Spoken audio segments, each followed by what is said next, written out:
Hello and welcome to the unedited recording of our 555 podcast. Harris Spectrum Voices is sponsored by coldpack.co.uk.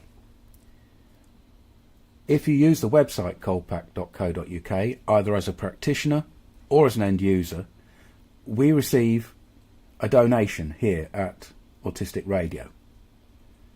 So thank you to them. Harry, what have we got in the cornucopia that is the Facebook page that you administer for us? Hello Jules, hello everyone. This is Harry's Facebook for Sunday the 7th of December 2025, and some of the posts that we're sharing has a Christmas feel to it. This is where we share the posts from the Autistic Radio Facebook page, and some posts may have a Christmas feel to it because of the time of year it is now. So the first post is from Autism Together, who are a charity organisation. Autism Together is one of the leading providers of autism services and support in the UK, and they've shared the following. December's meeting together forum was a special occasion as the group looked back and celebrated a fantastic year.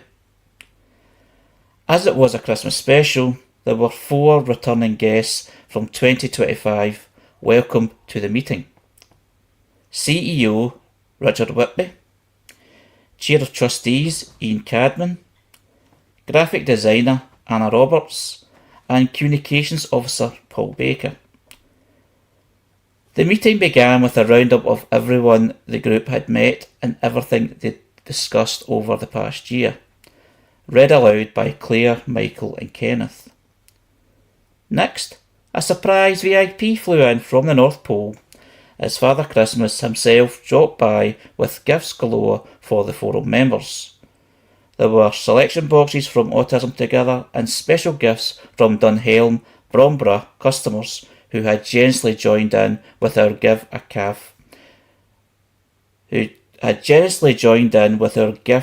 a gift campaign this Christmas. Everyone was very happy with their gifts and meeting Santa Claus.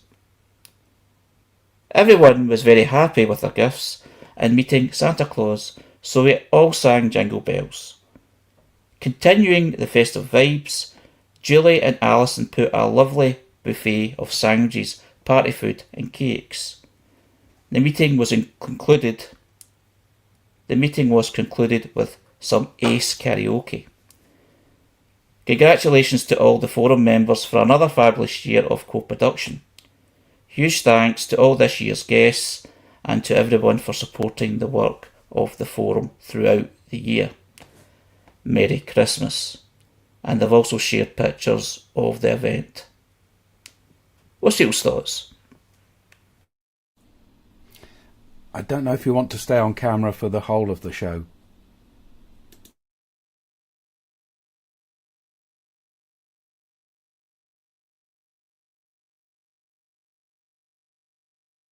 No, that was an error. I just jumped in without looking, so apologies for that.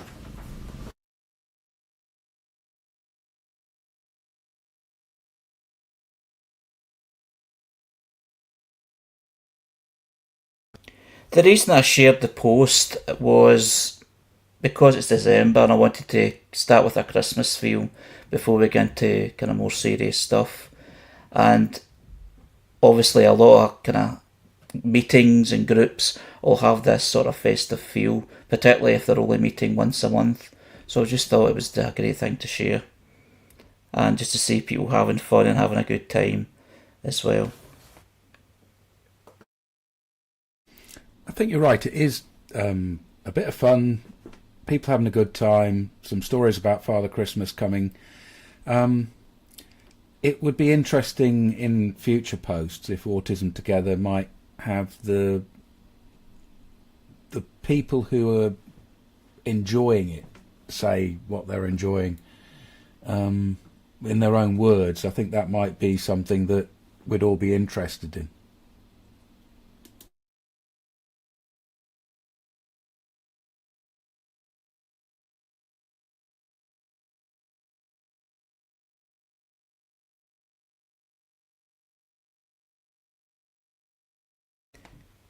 The next post is from Aurora Consulting, a disability service and business consultant. Aurora is an autistic-owned business offering organisations bespoke training and consulting based in Scotland. And they've shared a quote and also information that will be interesting for discussion. And they say that autism and ADHD are not overdiagnosed. And continues to say that West Streeting's review to examine whether autism, ADHD and mental health is overdiagnosed is unquestionably looking for the wrong thing. This should not be their starting point. Before they even start, they should be ensuring they aren't conflating neurodivergence and poor mental health. While there is a large number of ND folks who experience poor mental health, they are not one and the same thing. Their starting point should be speaking with disabled people's organisations. And by that I mean organisations that are run both by and for disabled people. Not large charities which are not run by us. They need to recognise the reasons why there is an increase in demand for ND assessments and explore how to meet that demand in a way which will properly support people before, during and after assessments. They need to examine the factors contributing to the mental health crisis for so many people, and in the case of many ND people, its accessible systems. Going in with the working assumption that things are overdiagnosed is not helpful. We know so much more about neurodivergence now, so of course there is increased demand. There have been many great comparisons running around about not knowing how many stars or galaxies before we had telescopes. This is absolutely the case. More knowledge about what it means to be autistic and or ADHD is inevitably going to lead to more people recognising themselves. We urgently need more neuro-affirming assessment services and post-diagnostic support led by disabled people's organisations. Nothing about us without us. Many of the comments people have left on news articles about this are nothing short of disgusting. Blaming parents, minimising challenges. I am choosing to not engage for my own mental health. Many of them are deliberately provocative, designed to upset people. It's absolutely okay to step away from those kinds of unhelpful conversations. What's people's thoughts on this? This is in relation to the government and benefits. I think the most important thing that Aurora said there was that it is okay to step away from trolling and internet comments. We don't have to subject ourselves to these things. We can move away from them. Engaging with them has little value. However, if I look at everything else in the post, it's trying to cover quite a lot of ground. And it's true that Aurora Consulting is a autistically led, autistically delivered company with its own training. It is, however, essentially one person. So it's not always easy, if you're avoiding big charity, to choose places to find out the reality of a wide number of autistic people's experience. So whilst I applaud them for putting themselves up as an advocate, I feel that they don't advocate for me.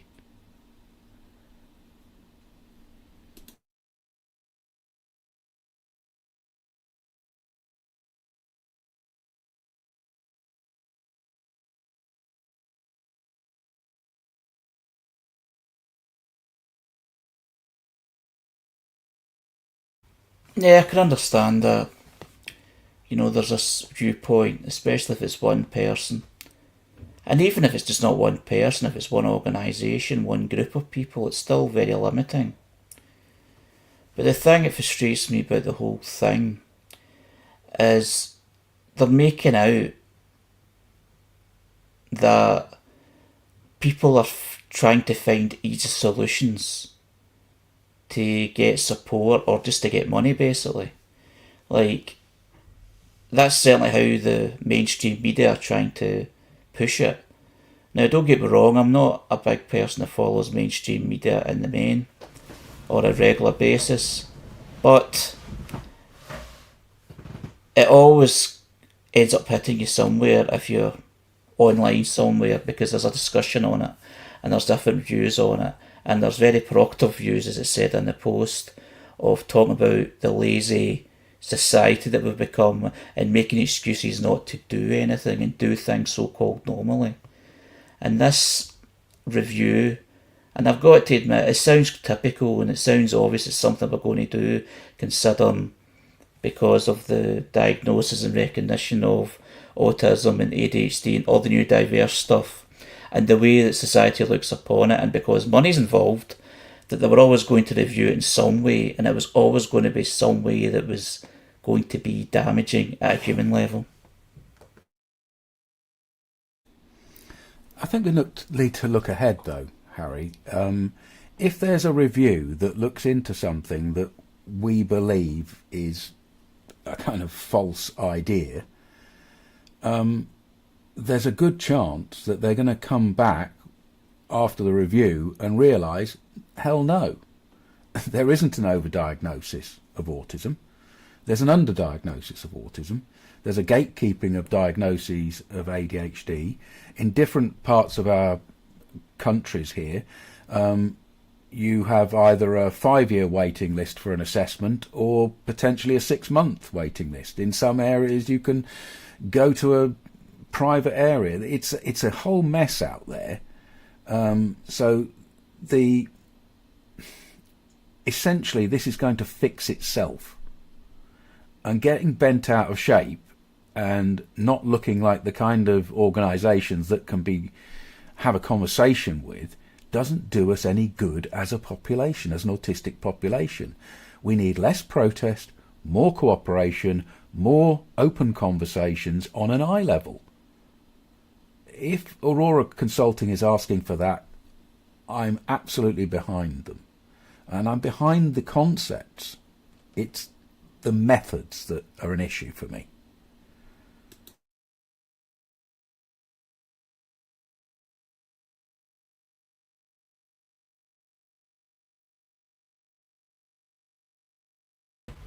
Yeah, it'd be good if there's a public forum where the actual numbers, stats and facts are questioned, because they're peddling a lot of, extreme figures and inaccurate figures to a certain extent. But of course they're playing to a gallery and they're trying to push things. They always put the most outrageous things out first and then wheel back a wee bit to get some kind of even thing. But there was a Times podcast on YouTube that I was listening to where the head of the ADHD group in England was speaking, and he just came out with all the contrary facts to what's being declared. And I can't verify much of what he's saying, but it seemed fairly reasonable to me, and he just put it over in a brilliant way. And he is a professional, medical professional, but he's also an ADHD person with ADHD. So it was just interesting to hear that alternative point of view being laid out as proficiently as the government lay out theirs. I think that if you're in an autistically led business that depends on contracts to get your message out and get your work done, you get more with honey than with vinegar. It would be nice to limit some of these posts in their length to very specific targeted ideas. I think that would be more effective in building the long-term viability of an autistic consultancy. What I see at the moment is a lot of protest politics that is wrapped up around people's professionalism that may be doing damage to their own credibility as professionals and autistic professionals.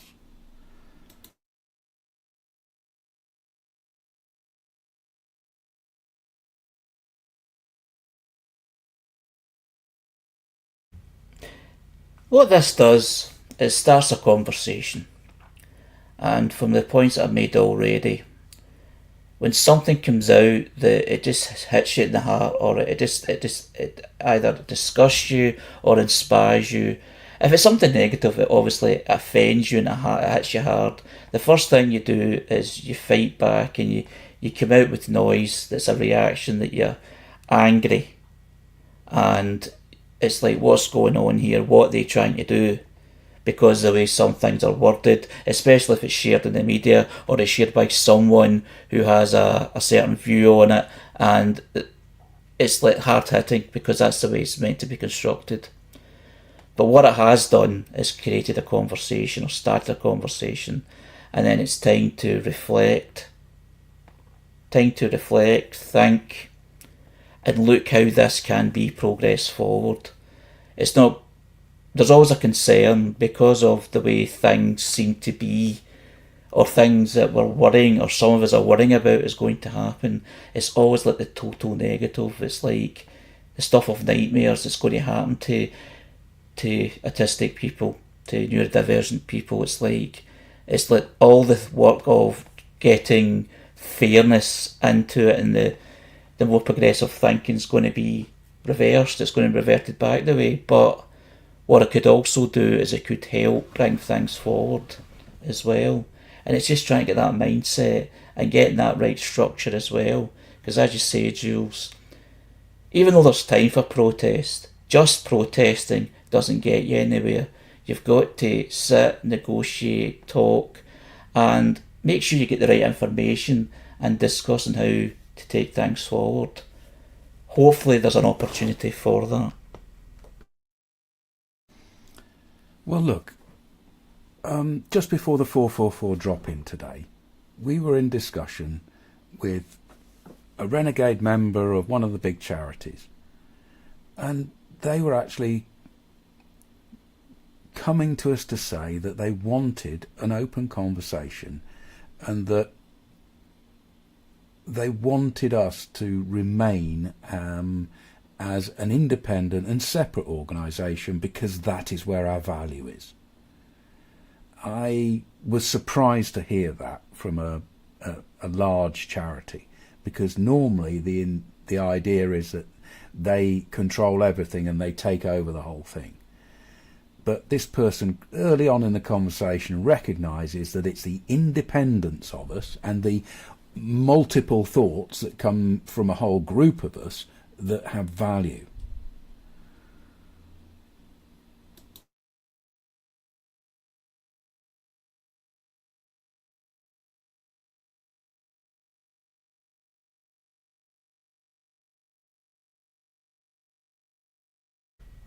The next post is from Autism Awareness,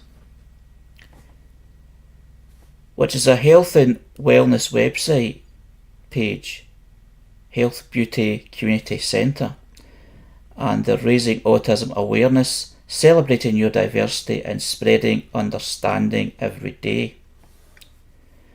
And they've shared a diagram, a diagram called Autism as a Combination of Characteristics by Miss Speechy P. And clockwise it's going round language differences, which is described as delayed language, loss of words, echolalia, which is repeating others, can label pictures but struggles asking for wants and needs, pronoun errors, decreased use of gestures. The social differences it moves on to, which they say is inconsistent use of contact, may be unclear, difficulty interacting with peers, may be better with familiar adults and people, may prefer to play alone, difficulty participating in conversations. Then they move on to repetitive actions, and they say may prefer doing things the same way or struggle with change, may play the same way, crashing toys, lining up, or lack of pretend play, and they have preferred topics, toys, or interests. And sensory differences.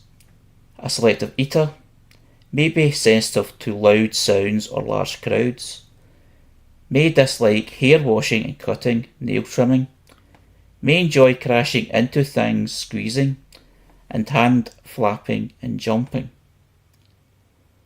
I'm unsure if this is relating to children or adults or everyone in autism, but it certainly gives a flavour of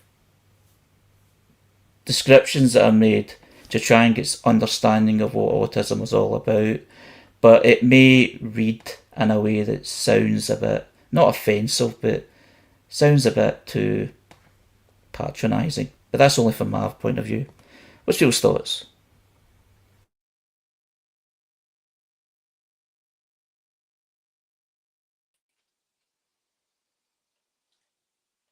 It sounds a lot like the um, questions I was asked at my diagnosis. It does seem to be focused on children, but even in that um, interview, they were talking about me as a child. And we know, and I presume they know, that these are like things they look for, but because each one of us is different, we may not demonstrate these things.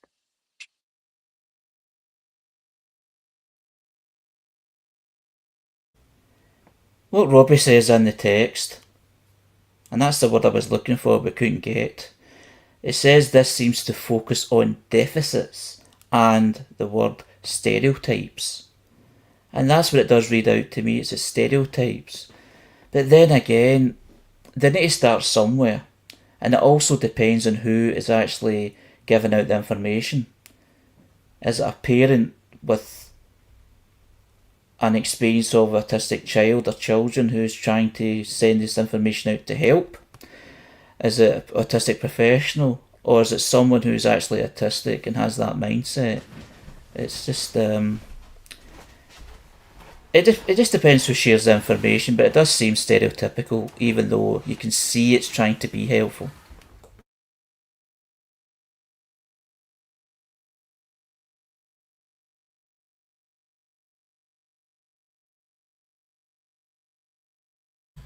It's making me think about an earlier conversation we had in the 444 about health, which I think was the dominant conversation during that hour. And this thing about relating to your health.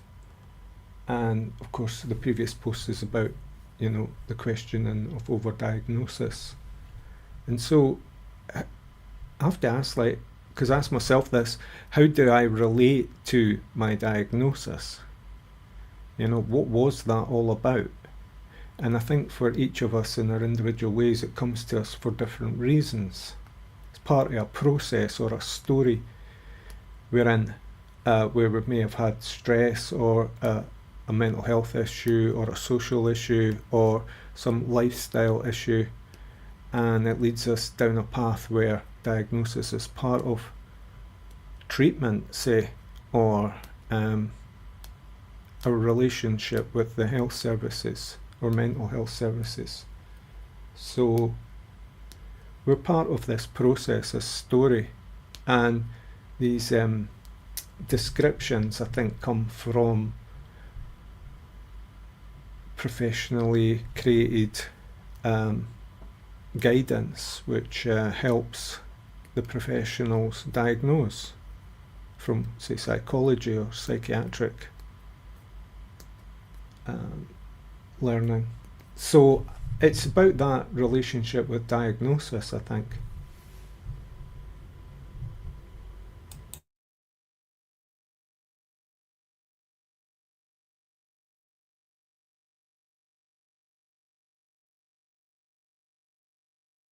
When I look at information like this, and I look back or think back about my initial reaction or how I feel about it now, this is a bit negative, why is it this way?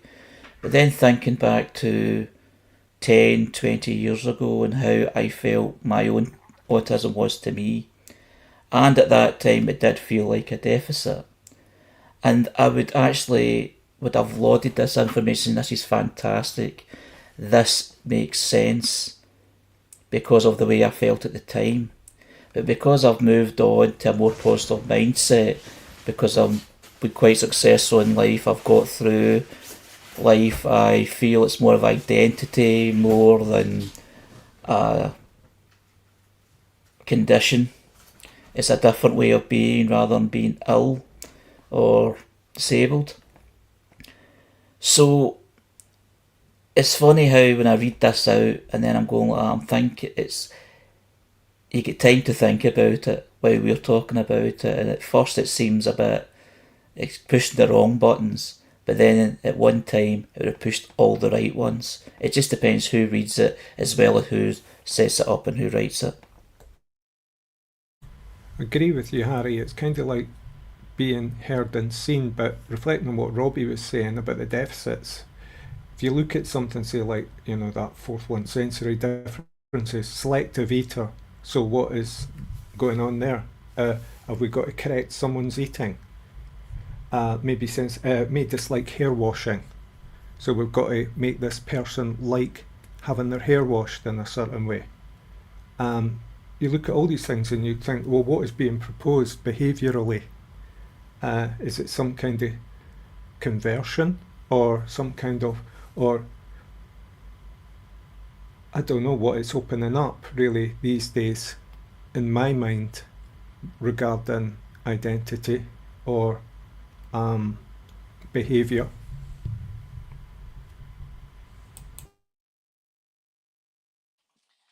If it's about diagnosis, then maybe it's just the first things they look for, sort of like what type of sore throat or cough or the type of mucus you have when you are trying to split the difference between different flus and colds and secondary infections. I presume then once they get past this list, they get into the unique positive characteristics of each one of the autistic people of any age that they know. And I can't stand my hair being washed even now. That's a thing though, there often isn't any kind of follow-up, especially for the late diagnosed. Yes, that's a fact. I'm on a waiting list for one session in a group. I've been on that waiting list for, I don't know, a year and 3/4 or something.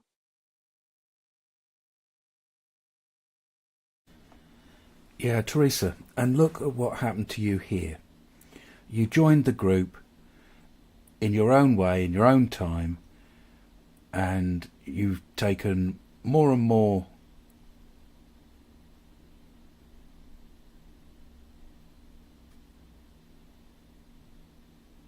time to interact with us, and it was immediate, and that's a lot of hours.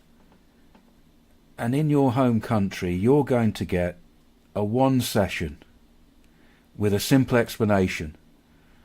And by the time you get there, you will be able to take 10 of your own sessions and explain it to the other people in that room.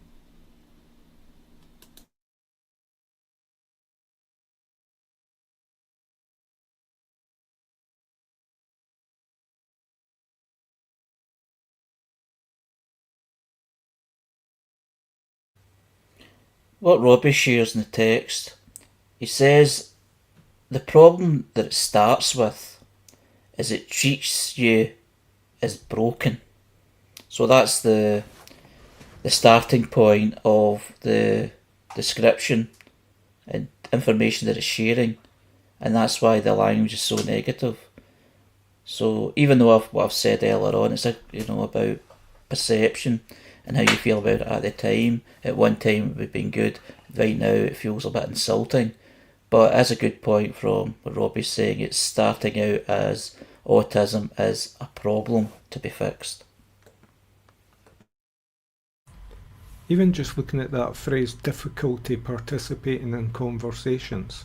I mean, what kind of conversations are we talking about here? Normal, everyday conversations that normal people have? Or maybe the difficulty is that conversations are just shit, like, so, and they hurt to a certain extent. They're a wee bit sore, to participate in. So it's just a lifestyle choice there.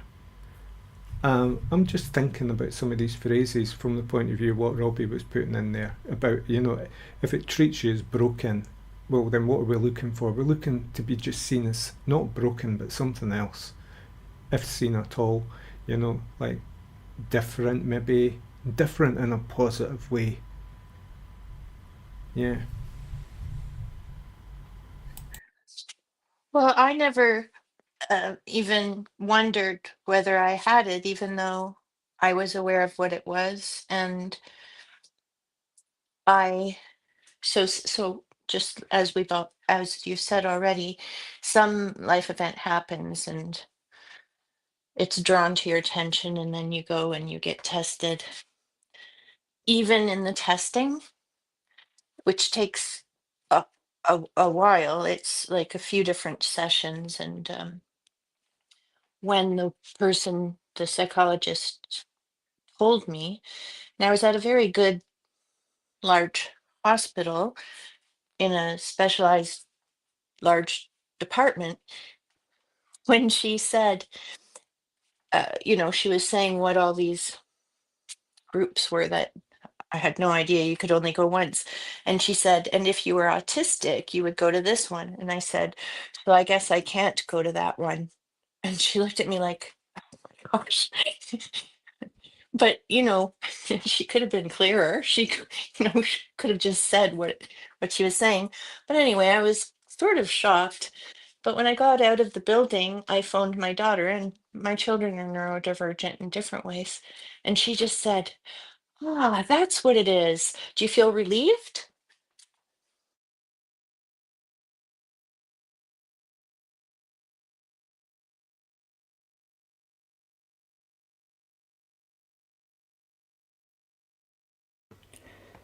The next post is from Autism Goggles, which is a community and education cause page, a place to learn about what it can mean to be autistic. And it says the following: autism and ADHD are different neurotypes, but when they show up in the same person, they do not simply sit beside each other. They blend into something new. Many people relate to the term AUDHD because the combined traits create a lived experience that does not match autism or ADHD on their own.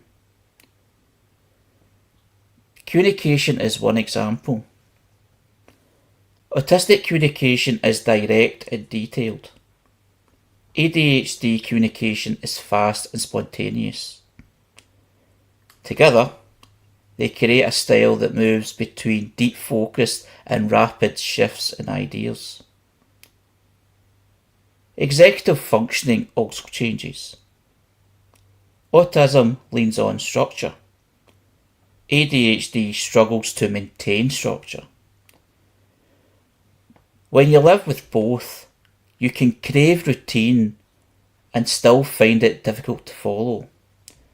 This creates challenges that do not fit either profile. Sensory and emotional regulation show the same combined pattern. Autistic sensory sensitivities can change with the environment, stress, or overwhelm.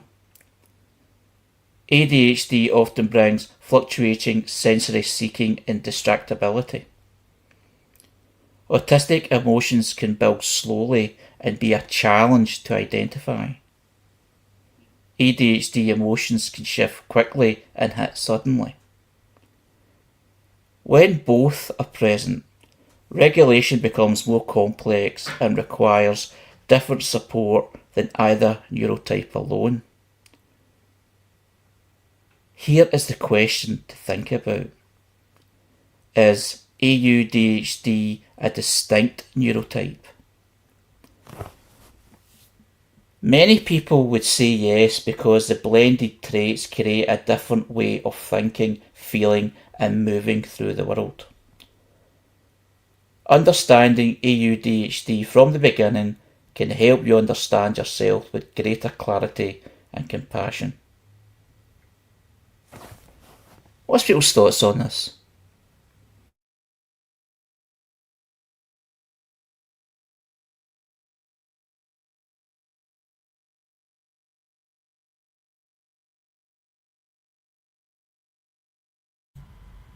I'd say my thoughts are quite complex about this after hearing that. I'd say I'm picturing it as some sort of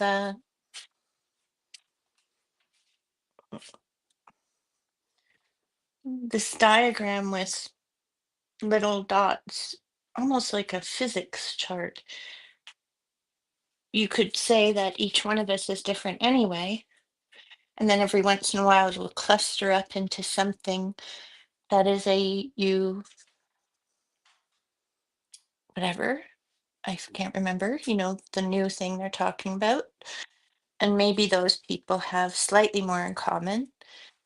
And then I was thinking, what if someone else was ADHD with central auditory processing disorder, and then they're in a little cluster of stars, sort of like constellations or something.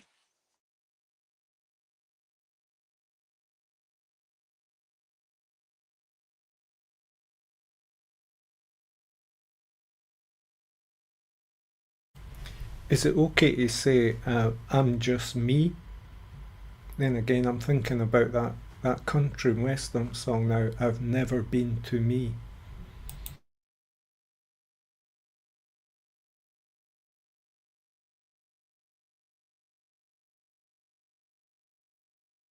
I've got to say, when I was reading this one, it kind of made sense in what it was saying. But then again, as Trees already says, and we have all said many times from different posts and subjects, that everybody is different. Every autistic person is different. So there's going to be differences anyway. But I can see where this is coming from, because it says that being autistic and being ADHD is so contradictory to each other. It's like a mixture that doesn't go well, for want of a better description. So they feel there is a need to put it as something separate so that it can be looked upon and understood more thoroughly. But it will all depend on the person who is autistic ADHD and how they feel for another label to be attached to that, if that's actually helpful or not. It will be to some, but it will be frustrating for others. But many people seek to be understood but most people seek to understand themselves. I can see that it would be helpful in terms of a diagnosis for whatever reason you would want the diagnosis. And also understanding yourself, but probably importantly, if there are services that you could qualify for, or if people have certain expectations of your behavior in situations where you've qualified for some service, and then you don't appear to be behaving like an autistic person. You know what I mean? Like, and then you could set it aside and then imagine yourself as your own unique individual. Like, this is the pain I have to go through to get a diagnosis, or this is the checklist I have on a piece of paper that I put in a drawer, forget about it unless I'm going somewhere for a service.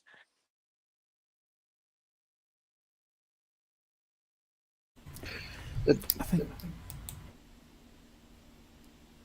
what they're doing here is they're providing a pattern that some people will find helpful, because the structure and the way of describing it is metaphorical enough for them to have a sense of their own experience. And these things are helpful. Having some kind of structure to hang your own experience of complex interrelations is a good thing. And also recognising that ADHD and autism do occur together in the same person, and it does seem contradictory from the outside very much, as well as from the inside.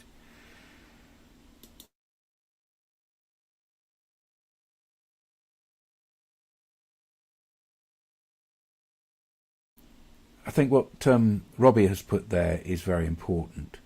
He says, the diagnosis or label is only as good as the other person's understanding of it. So you hand person the label, and then they understand it in their own way, they interpret it in their own way. Ray says, it's like hitting the brakes and the accelerator at the same time. Autism and ADHD working almost opposite each other. Yeah, and how to go on if everybody's assuming that you're either braking or you're accelerating when you might be doing something entirely different.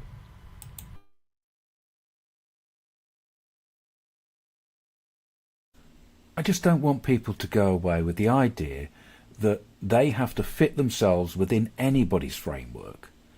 You know, neurotypical frameworks are damaging to us. We generally accept that. But also, imposed frameworks from our own community can be just as damaging. We need to be independent ourselves, autonomous human beings with our own sense of self that is unique. And evolve a society that accepts that, which I think is reflecting upon what Robbie was putting in the text there about other people's understanding of identity, not willing to listen to your lived experience, and what you just said, you know, and what I said about being me. You know, are we even allowed to be me? You know, do people accept that easily, or do they like labels and identities?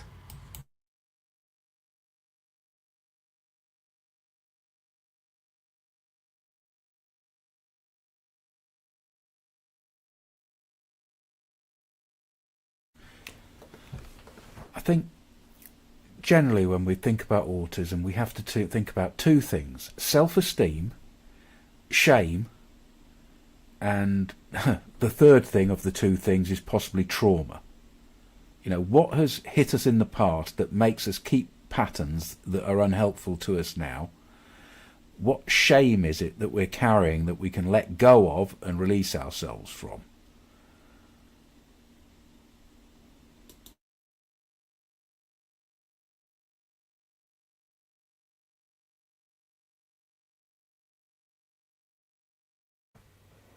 The next post is from the autistic teacher, public figure, autistic and proud, sharing insight and understanding to help the autistic community.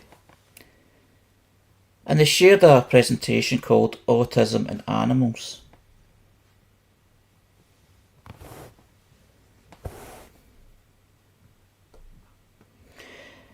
As someone who is autistic, I have always felt a deep connection with animals.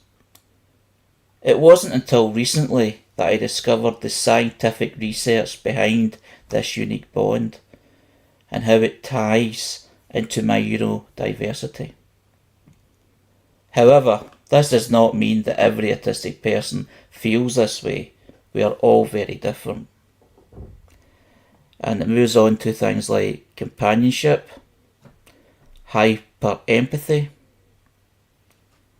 sensory feedback, anxiety,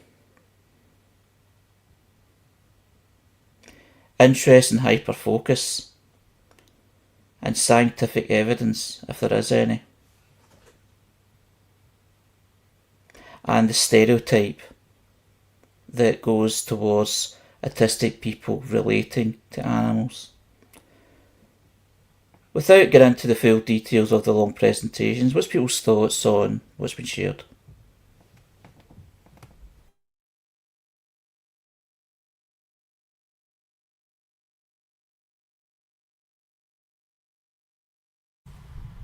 Well, I'd like to know what this scientific research is into the unique bond. I've currently been debating with AI about this very relationship. I'll give you a wee quote from a bit of it. If you extend the dog relation, the liminal, edge-based, unsaturated form of relation, to humans, you're not being sentimental or displaced. You're articulating an alternative mode of human relation. The idea that humans can relate in the same way we relate to our animals. But as the post says, not everyone is the same in this relationship with animals. Some humans do not form that bond. And of course, pets. I was initially very anti-pet before my dog claimed me as its partner in life. So, yeah, I always thought it was a very commercial induced enterprise. Some dependency, you know. Just had negative thoughts about the whole process of, like, you know, the commercialism of having pets. And at times how unnatural it sometimes felt to me. But when you think about it and go into the history of those relationships, they go back a long time and they're functional from the animal's point of view and from the human point of view. So to connect it with autism, I had been doing that because it was part of my experience. This relationship thing, the kind of relationship you have with an animal and how different it is from the one you have with humans. I was thinking not about pets, but about animals in nature, and then also about um, people like shepherds or, um, let's say, a very quiet farmer or somebody like the woman Temple Grandin. So at any time, at any point in history, perhaps somebody like a shepherd was off with a, a very intelligent dog doing work away from other people. Perhaps they were neurodivergent. And then also having pets, I would think of them less commercially and more like a relationship, like being a guardian, needing to care for the sentient being. I always ask right now I have a dog, can I pick you up? Or things like that. And they do know what you're talking about and they really appreciate it, but I'm not sure everybody does that.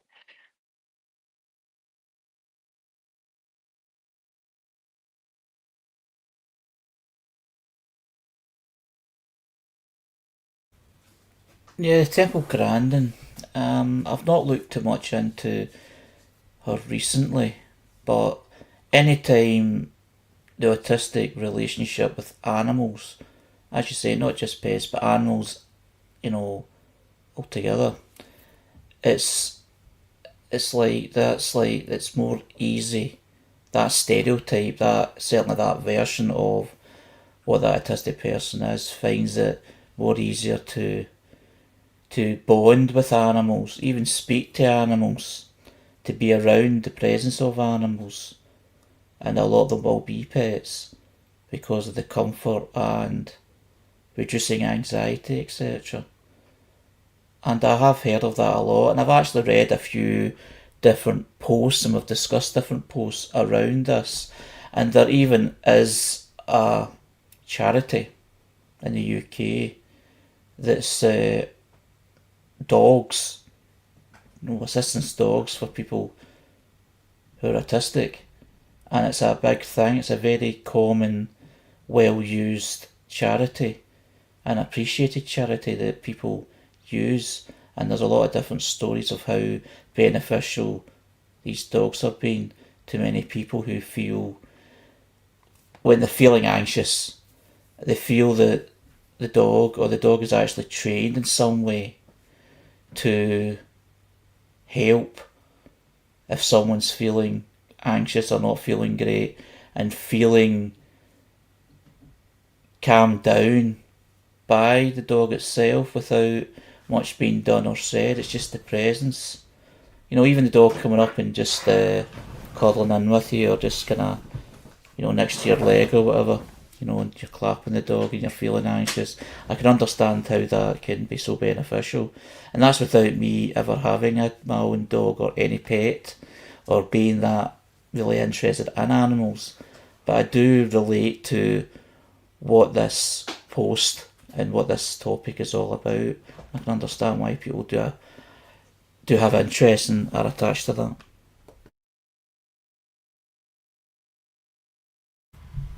Would you say, Harry, that you're imagining a relationship with an animal and it makes you feel good just now?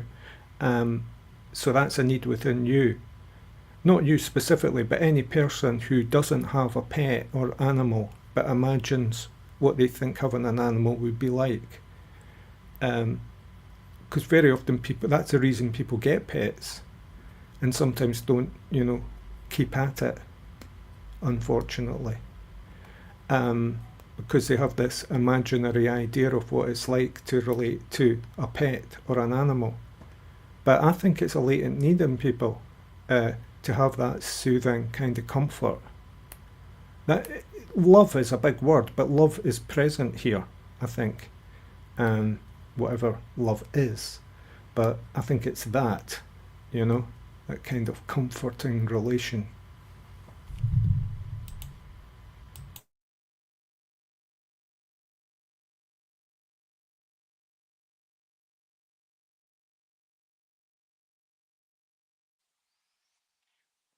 I think that we call it love, but maybe the animals don't, obviously.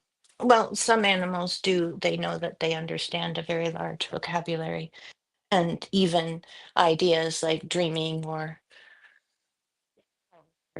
you know. But that aside, I think when you're with an animal compared to a person, and this is good for autistic people, in my opinion, or just me as an autistic person, they don't talk. When they make eye contact, they seem to be understanding. And when you take it back to their basic instincts, and if you take it back to our basic instincts, that's what something that we ended up calling love is. They're like a pile of puppies or whatever they are, birds. And when they're in close proximity with each other, they feel from each other. So if they're, the way they are behaving in a litter or a whatever, a herd all of that, and it is more instinctive. And if you cut out anything other than the science of it, of surviving with your species or with the species you've made friends with, maybe for autistic people, or at least for me, it makes sense. I want to be alone, but I don't want to be that alone, or whatever it is I want. It's a big benefit.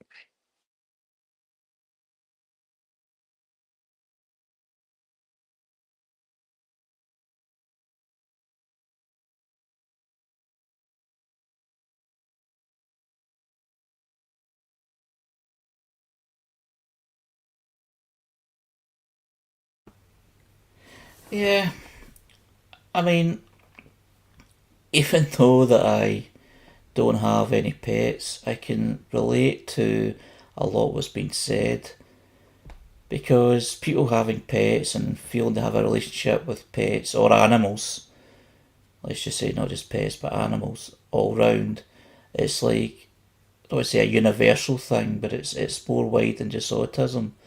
A lot of humans, a lot of people feel the need to have a connection or feel they have a better connection with animals.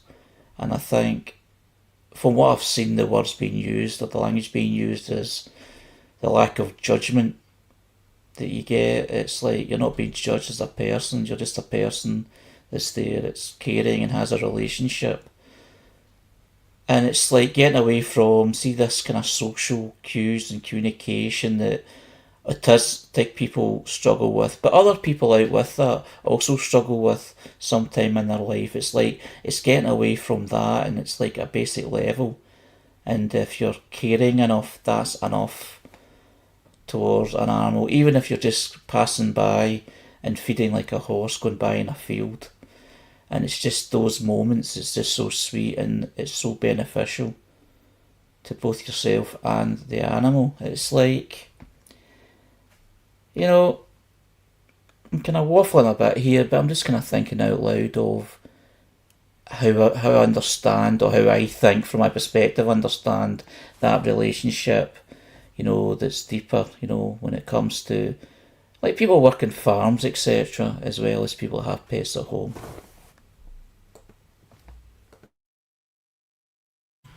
There's one thing I learned to being a dog owner, which was that I was always wary of other people's dogs. I never trusted them, not like I trusted my own dog, and there's reasons for that. So it was like I was always careful around other people's dogs to not assume that I would get on with them in the same way I did with my own pet. So, and on occasion it was quite right to be that wary, because some of these dogs were a wee bit unpredictable and picked up vibes off you that they didn't like. People will say, oh, they're just like people. They choose their friends, and it's very easy to anthropomorphize pets, make them have human concerns. But really, we're in a bigger relationship here, I think. And so this thing when you talk about animals, about like the environment around you, and today was a good experience with the squirrels and the birds out the back. Just watching them interact and maybe occasionally giving them some spare bread or whatever is going around. So I like that sense of community.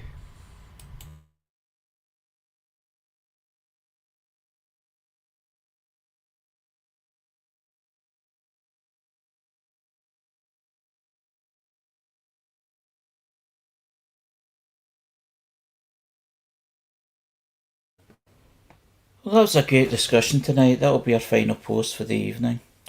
So thanks everyone who's taken part tonight in the discussion, and I look forward to doing the same next week.